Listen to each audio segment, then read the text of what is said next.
할렐루야. 오늘도 예배로 하루를 시작하시는 모든 분들 주님의 이름으로 축복합니다. 우리 함께 찬양하며 예배 자리로 나아가시겠습니다.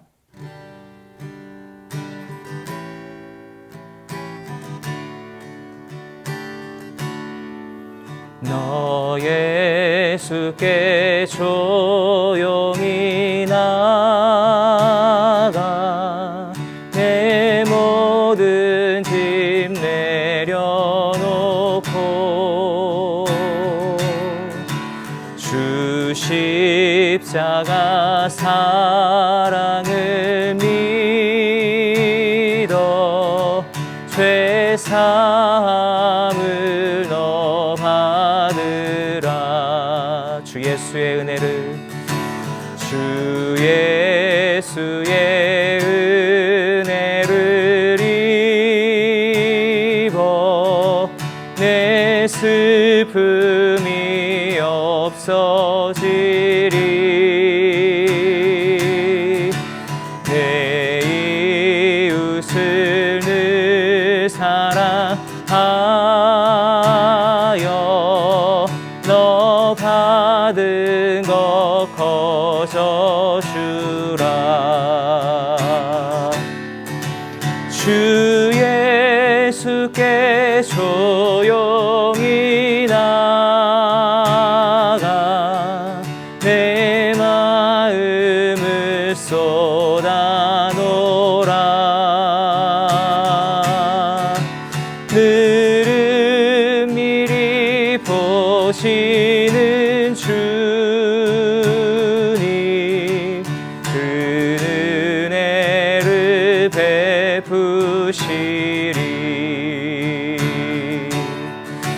주 예수를 친구로 삼아 늘 내 옆에 모시어라. 그 영원한 생명 샘물에 내 마른 목 죽이어라.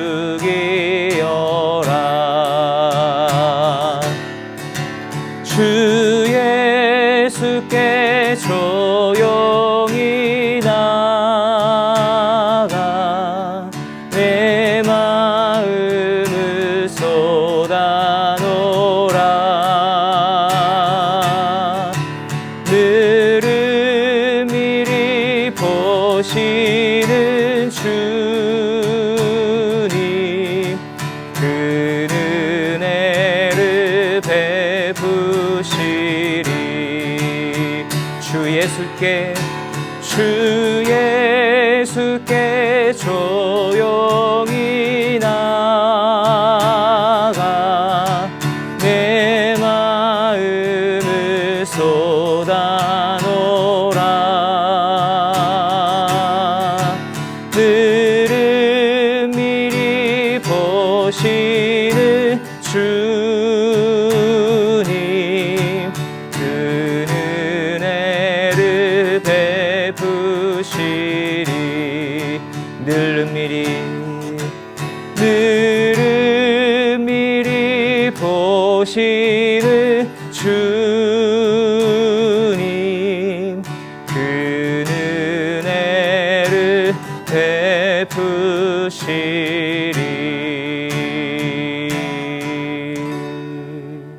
아멘. 해마다 2월절이 되면 예수의 부모는 예루살렘으로 갔습니다. 예수께서 12살이 되던 해에도 그들은 관례에 따라 절기를 지키러 예루살렘에 올라갔습니다. 기간이 끝나 그 부모는 집으로 돌아가는 길이었는데 소년 예수는 예루살렘에 남아 있었습니다. 그러나 부모는 이 사실을 알지 못했습니다. 그들은 예수가 일행 속에 있으리라 생각하고 하룻길을 가다가 그제야 친척들과 친구들 사이에서 예수를 찾기 시작했습니다. 그러나 찾지 못하자 그들은 예루살렘으로 되돌아가서 예수를 찾았습니다. 3일이 지나서야 그들은 성전 뜰에서 예수를 찾게 됐습니다. 그는 선생들 가운데 앉아서 이야기를 듣기도 하고 묻기도 하고 있었습니다. 예수의 말을 들은 사람들마다 그가 깨닫고 대답하는 것에 몹시 감탄했습니다. 그 부모는 예수를 보고 놀랐습니다. 그래서 그의 어머니가 말했습니다. 얘야, 왜 우리에게 이렇게 했느냐? 내 아버지와 내가 얼마나 걱정하며 찾았는지 모른다. 그러자 예수가 말했습니다. 왜 나를 찾으셨습니까? 내가 마땅히 내 아버지의 집에 있어야 하는 줄 모르셨습니까? 그러나 그들은 예수가 하는 말을 깨닫지 못했습니다. 그리고 나서 예수는 부모와 함께 내려가 나사렛으로 돌아가서 부모님께 순종하며 지냈습니다. 예수의 어머니는 이 모든 일을 마음에 간직했습니다. 그리고 예수는 지혜와 키가 점점 더 자라가며 하나님과 사람들로부터 사랑을 받았습니다. 할렐루야! 주님의 이름을 찬양합니다. 2022년을 시작한 지도 벌써 열흘째입니다. 한 해 출발 잘 하셨습니까? 오늘부터 다시 우리 교회 목사님들이 새벽에 말씀을 준비해서 전하게 됩니다.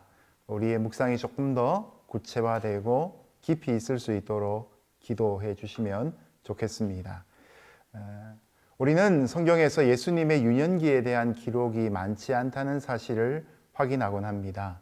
그래서 어떤 사람들은 예수님이 청년기에 인도에 갔다가 왔지 않느냐라고 설명하는 사람도 있습니다. 말도 안 되는 추측이지요. 그렇다면 우리는 이런 질문을 던져볼 필요가 있습니다. 왜 예수님의 유년기에 대해서 성경은 기록을 아끼고 있을까? 왜 좀 더 자세한 기록을 많이 남겨서 예수님이 이러이러한 인물이었다라는 것을 정말 싹이 좋았다는 것을 보여주지 않을까 질문이 들 수도 있습니다. 저는 그것을 누가복음, 곧 의사이면서 역사가였던 누가의 저수를 통해서 분명하게 확인하게 됩니다. 누가는 예수님의 어린 시절에 전인격적인 성장이 있었다는 것을 분명히 기록합니다. 그런데 뛰어난 역사학자였기 때문에 누가는 많은 사례를 들지 않고 예수님의 생애 속에서 중요한 두 개의 포인트를 가지고 이것을 설명합니다. 여러분, 역사는 모든 사람의 모든 사건을 다 기록으로 남기면 그 기록물이 세상에 넘쳐나지 않겠습니까? 역사는 위대한 인물의 모든 사건도 기록으로 다 남길 수 없습니다. 역사는 역사적 인물의 역사적 사건과 행위만 남겨도 그 양이 방대하지요. 오늘 누가가 남기고 있는 예수님의 어린 시절의 성장에 관한 말씀을 같이 살피면서 예수님 속에 있는 성장의 원리를 발견하고 우리 또한 그런 예수님을 닮아서 늘 성장할 수 있기를 예수님 안에서 축복합니다. 해마다 6월절이 되면 예수의 부모는 예루살렘으로 갔습니다. 예수께서 12살이 되던 해에도 그들은 관례에 따라 절기를 지키러 예루살렘에 올라갔습니다. 기간이 끝나 그 부모는 집으로 돌아가는 길이었는데 소년 예수는 예루살렘에 남아 있었습니다. 그러나 부모는 이 사실을 알지 못했습니다. 그들은 예수가 일행 속에 있으리라 생각하고 하룻길을 가다가 그제야 친척들과 친구들 사이에서 예수를 찾기 시작했습니다. 그러나 찾지 못하자 그들은 예루살렘으로 되돌아가서 예수를 찾았습니다. 오늘 본문에서 첫 번째 묵상할 것은 잃어버린 예수님을 찾고 있는 부모의 모습입니다. 유대인들에게는 해마다 6월절이 되면 예루살렘으로 가는 풍습이 있었습니다. 특별히 유대인에게는 3대 절기가 있었는데요. 오순절, 초막절, 6월절이죠. 특별히 6월절 절기에는 예루살렘에서 24km 반경 안에 살고 있는 모든 남성들은 예루살렘에 올라와서 하나님 앞에 제사를 지내야 될 의무가 있었습니다. 그래서 평소에 예루살렘은 그 인구가 2만 5천 명 정도였는데 6월절이 되면 200만 명이 넘는 사람들이 일시에 모일 정도로 넘치게 붐볐습니다. 12살이 된 예수님도 그때 부모님들과 함께 예루살렘으로 올라가셨습니다. 아마 처음 집에서 출발할 때에는 가족 단위로 출발을 했을 겁니다. 그런데 조금 가다 보면 동네별로, 연령별로, 가문별로 이렇게 모임이 바뀌게 되었겠죠. 아이들끼리 여행하는 거 좋으니까, 잠자리에 들더라도 아이들끼리 한 방 쓰고 싶으니까 그렇게 아마 세대별로 구분되어졌던 것 같습니다. 나중에는 꼭 부모가 아이들을 단속하지 않아도 자기들끼리 따로 그룹을 모아서 같이 먹고 같이 자는 그런 이동이 되었을 것입니다. 여러분, 이렇게 하나님 앞에서 유월절을 지키기 위해 올라가고 있는 모습 속에서 이스라엘 백성들이 갖고 있는 공동체의 아름다운 특성을 발견하게 됩니다. 그런데 문제가 하나 생깁니다. 당연히 다른 집 아이들과 같이 어울려서 잘 내려가고 있다고 생각하던 예수가 부모의 눈에 보이지 않는 겁니다. 다른 친척들과 함께 아무리 찾아도 내려가고 있는 그룹 중에는 예수를 발견할 수가 없는 것이죠. 결국 예수의 부모는 다시 예루살렘으로 하룻길을 돌아가 자기 아이를 찾기 시작합니다. 자, 우리가 예수님이 어디 계신다라고 쉽게 생각하기 쉽습니다.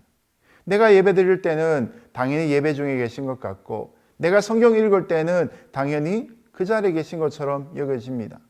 물론 임마누엘의 약속을 따르면 분명합니다.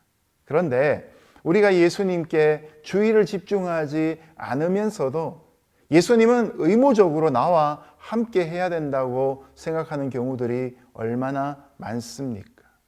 내가 하고 있는 모든 종교적인 행위들이 의미가 있다고 생각하면서 그 자리에 하나님은 반드시 계셔야 하고 나에게 상 주셔야 되고 복 주셔야 된다고 믿는 것, 이것이 바로 율법주의가 되는 것이죠. 여러분, 인간이 아무리 많은 준비를 했다 할지라도 하나님이 그 예배의 중심을 발견하실 수 없다면 그 예배는 결코 흠양될 수 없는 것이죠. 가인의 마음을 우리가 벗어버릴 수 있기를 예수님 이름으로 축복합니다. 예배를 드리고 난 다음에 오히려 하나님 앞에 불만을 품을 수 있는 가인의 모습 속에서 우리는 내가 명령하는 것이 아니라 내가 순종해야 되는 예배를 떠올리게 되는 것입니다. 나는 이런 정도 신앙생활하면 당연히 하나님이 내게 은혜 주시겠지, 복 주시겠지. 여러분, 아닙니다. 은혜는 사실 당연하게 주어지는 것이 아니라 말할 수 없는 하나님의 은혜인 것이죠. 우리의 능력과 우리의 열심으로 은혜를 주어주시는 것이 아닌 것이죠. 은혜는 하나님의 말할 수 없는 크신 사랑으로부터 말미암는 것입니다. 그러므로 저와 여러분의 시선은 언제나 예수님을 향해 있어야 할 것입니다. 오늘도 내가 예수님과 함께하고 있는 행렬 속에 예수님 옆에 있는가 묵상하며 예수님과 늘 가까운 거리에서 동행하시는 귀한 하루가 되기를 주님 이름으로 축복합니다. 3일이 지나서야 그들은 성전 뜰에서 예수를 찾게 됐습니다. 그는 선생들 가운데 앉아서 이야기를 듣기도 하고 묻기도 하고 있었습니다. 예수의 말을 들은 사람들마다 그가 깨닫고 대답하는 것에 몹시 감탄했습니다. 그 부모는 예수를 보고 놀랐습니다. 그래서 그의 어머니가 말했습니다. 얘야, 왜 우리에게 이렇게 했느냐? 내 아버지와 내가 얼마나 걱정하며 찾았는지 모른다. 그러자 예수가 말했습니다. 왜 나를 찾으셨습니까? 내가 마땅히 내 아버지의 집에 있어야 하는 줄 모르셨습니까? 그러나 그들은 예수가 하는 말을 깨닫지 못했습니다. 두 번째로 묵상할 것은 아버지의 집에 계셨던 예수님이십니다. 예수님의 부모가 예루살렘에서 예수님을 찾은 것은 3일째 만이었습니다. 가던 길을 다시 돌이켜서 예루살렘까지 오는데 하루가 걸렸겠죠. 그리고 적어도 24시간 넘는 시간 동안에 예루살렘을 나름대로 샅샅이 뒤지지 않았겠습니까? 적어도 만 하루 동안은 12살 이스라엘 소년이 갈 만한 모든 예루살렘의 골목골목을 다 뒤졌을 것입니다. 그런데 찾지 못했던 것이죠. 제3일째 되던 날 결국 이 부모들은 아들 예수를 성전 뜰에서 발견하게 됩니다. 당황스러운 장면이 벌어집니다. 그들의 아들 예수는 성전 뜰에서 랍비들 사이에 앉아서 그들의 강론을 들을 뿐만 아니라 오히려 질문도 하고 있던 것이죠. 아마 이런 장면이 부모를 더욱더 당황하게 만들었을 것입니다. 그런데 더 놀라게 만드는 일이 있습니다. 그곳에 모여있는 사람들이 이 아들 예수의 지혜에 놀라고 있다는 것이죠. 이렇게 당황하고 있는 마리아, 어머니 마리아가 아들 예수를 향하여서 질문을 합니다. 어디서 무엇을 했느냐? 그럴 때 아들 예수의 답변 또한 이 부모를 당황하게 합니다. 왜 나를 찾으셨습니까? 하는 대답이었던 것이죠. 이 질문을 곰곰이 생각해 볼 필요가 있습니다. 왜 나를 찾으셨습니까? 조금 더 길게 풀이를 해보자면 왜 예루살렘에서 자신을 찾느라 엉뚱한 곳을 이틀이나 헤매며 지체했는가라고도 생각할 수 있을 것입니다. 당연히 내가 있어야 될 곳은 예루살렘, 그것도 성전이었다는 것을 예수님이 완곡하게 표현하고 계신 것입니다. 예수님은 아무 데나 가서 하찮은 일을 하다가 거기에 정신이 팔려서 집으로 내려가는 대열에서 이탈된 상태에서 문제를 일으키는 그런 소년이 아니었던 것이죠. 당연히 예수님은 아버지의 집인 성전에 있어야 될 것을 왜 몰랐느냐는 의미를 강조하고 있는 것이죠. 사실 이때까지는 아무도 예수님에게 하나님을 아버지라 불러야 된다는 것을 가르쳐 준 사람이 없습니다. 여러분, 이것은 예수님의 지혜 안에서 지적인 부분뿐만 아니라 영적인 지혜가 더해져서 깨닫게 되어진 하나님과의 관계성이었던 것이죠. 그리고 하나님의 집인 성전을 내 아버지의 집이라고 부르는 일을 통해서 자신의 이 땅에서의 존재가 무엇인지를 확실하게 표현하고 있는 것입니다. 오늘날 우리가 예수님을 어디에서 찾아야 할까요? 다르게 이야기하면 우리 인생의 의미나 우리 인생의 행복을 어디서 찾고 발견해야 되겠습니까? 번지수가 틀렸다란 말이 있는 것처럼 엉뚱한 곳에서 우리는 인생의 만족을 찾으면서 더욱더 열심히 일하는 경우가 있습니다. 여러분, 그렇게 열심히 살면 살수록 잘못된 방향을 설정하고 출발을 했다면 더 큰 허무함이 기다리고 있을 따름입니다. 하나님을 아버지라 부르시는 예수님 안에 우리 인생의 해답이 있습니다. 하나님을 아버지라 부르시는 예수님 안에 우리 인생의 치유가 담겨져 있는 것이죠. 구원의 길은 세상에 여러 갈래의 길이 동시에 존재하는 것이 아니라 나는 길이요 진리요 생명이라고 말씀하시는 예수님 안에 유일하게 하나님 아버지께로 가는 구원의 길이 열려 있는 것입니다. 오늘도 우리가 예루살렘 뒷골목에서 아니면 세상의 번호한 길에서 주님을 찾는 어리석음이 없기를 예수님 이름으로 축복합니다. 하나님 아버지의 집에 우리의 구원자 예수님이 계십니다. 성경의 말씀 안에 우리의 구원의 도가 분명하게 나와 있습니다. 오늘도 마땅히 예수님 안에서 인생의 의미와 구원의 길을 발견하는 저와 여러분 되시기를 예수님 이름으로 축복합니다. 그리고 나서 예수는 부모와 함께 내려가 나사렛으로 돌아가서 부모님께 순종하며 지냈습니다. 예수의 어머니는 이 모든 일을 마음에 간직했습니다. 그리고 예수는 지혜와 키가 점점 더 자라가며 하나님과 사람들로부터 사랑을 받았습니다.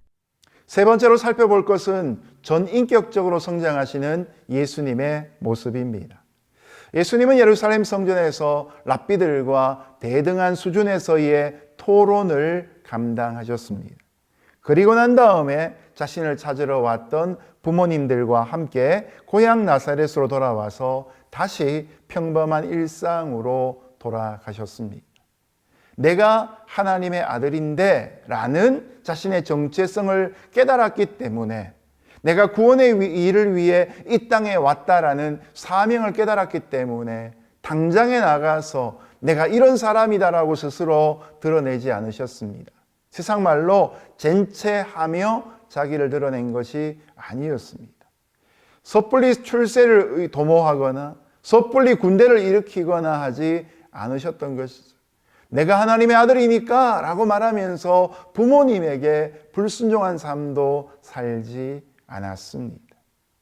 진리를 마음에 품고, 아니 본인이 진리인 것을 분명히 확인하시면서도 예수님은 과거의 삶으로 돌아가서 여전히 부모님에게 순종하며 평범한 일상을 살아가셨던 것입니다. 예수님은 하나님의 본체이셨으나 하나님과 동등됨을 취할 것으로 여기지 아니하고 자기를 비워서 종의 형체 곧 사람의 모양으로 나타나셨지만, 그러나 사람과 다르게 사신 것이 아니라 사람과 똑같이 살아가셨던 것입니다. 마리아는 이런 일들이 범상치 않다는 것을 깨닫게 됩니다. 또한 마리아도 이런 깨달음에 섣불리 행동하지 않고 이 중요한 사건과 사실을 마음에 깊이 간직합니다. 십수년 전에 수태고지를 받을 때 너에게 하나님이 아들을 주실 것이다 라고 하는 구원의 통로로서의 메시지를 주셨을 그때처럼 이 일로 함부로 발설하고 더 깊은 고민 속에 빠져들지 않고 그 말씀을 마음에 영접함으로 아기 예수를 낳았던 것처럼 이런 범상치 않은 일들도 마음에 간직하고 있는 것입니다. 여러분, 이것이 바로 믿음입니다. 우리에게 주어진 하나님의 꿈, 하나님의 역사, 약속들이 당장에 열매를 맺지 않는다고 해서 우리는 실망할 필요가 없습니다. 약속이 주어졌다면 그 약속이 때로는 10년 안에 이루어지기도 하고 100년 안에 이루어지기도 하고 수백 년 뒤에 이루어지기도 하지요. 그 하나님의 약속이 이루어질 때까지 우리는 마치 이루어진 줄로 믿고 신뢰하는 마음으로 믿음으로 그 시간을 살아가는 것이죠. 그래서 믿음은 바라는 것들의 실상이라고 말씀하고 있지 않습니까? 때가 되면 하나님의 일이 드러나게 될 것이기 때문에 그것을 믿는 믿음으로 오늘 현실의 삶을 여일하게 살아가는 것이 참된 믿음의 태도가 되는 것이죠. 자, 우리가 이런 예수님의 성장에서 확인할 수 있는 사건이 무엇입니까? 의사였기 때문에 누가는 사람의 성장에 대해서 누구보다 잘 통찰하는 눈이 있었습니다. 동시에 역사학자였던 누가였기 때문에 누가는 이것을 아주 좋은 기법으로 표현합니다.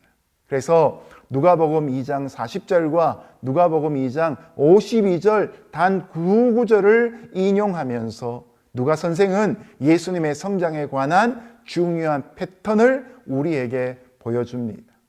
먼저 첫 번째로 예수님의 생애가 X축으로 흘러갑니다. 시간이 지나갈수록 이 X축의 값이 커지는 것이죠.